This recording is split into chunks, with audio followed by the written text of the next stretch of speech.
آوازخوان شناخته توجیک دمیربک اولیموف را که شب 5 فوریه در یک صدمه در کنار شهر خوجند جان باخت، نیمه دوم روز 5 فوریه در زادگاهش شهر غونچی مرکز نویه دوشتیج ولایت سوخت به خاک سپاریدند.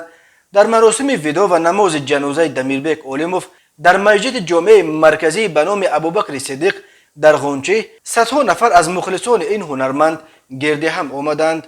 باتور اولیموف مطرب شناخته و پدر آوازخوان جوانمرگ در مراسم ودا با فرزندش در مسجد از همه جمع آمدگان خواست که پسرش را برای آخرت با قرصک گسیل کنند. پدری غمزده در حالی که اشک گلوگیرش میکرد خطاب به مردم جمع آمده گفت: همتون رحمت. یکی من التماسم است که ممکن که من خطا باشد بچه که من باری احترام و کفگاهی گسیل کنم. رحمتی کلام همتون.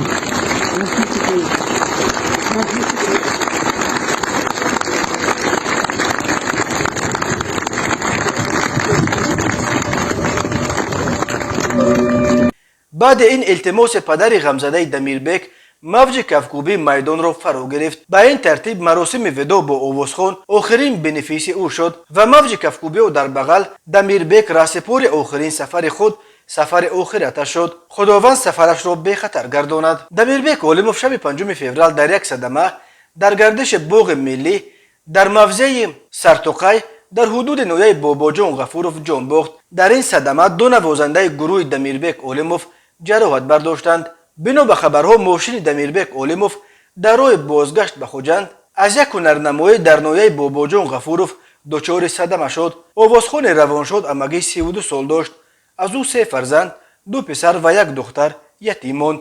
این بار اول نیست که هنرمندان شناخته تاجیک در صدمه‌های نقلیاتی جان می‌دهند. سال 1979 مقدس نبیه، سال 1991 نرگس بندیشویه و سال 2020 بهرام غفوری بر اثر صدمه جان خود را از دست داده هواداران خود را غرق ماتم کردند.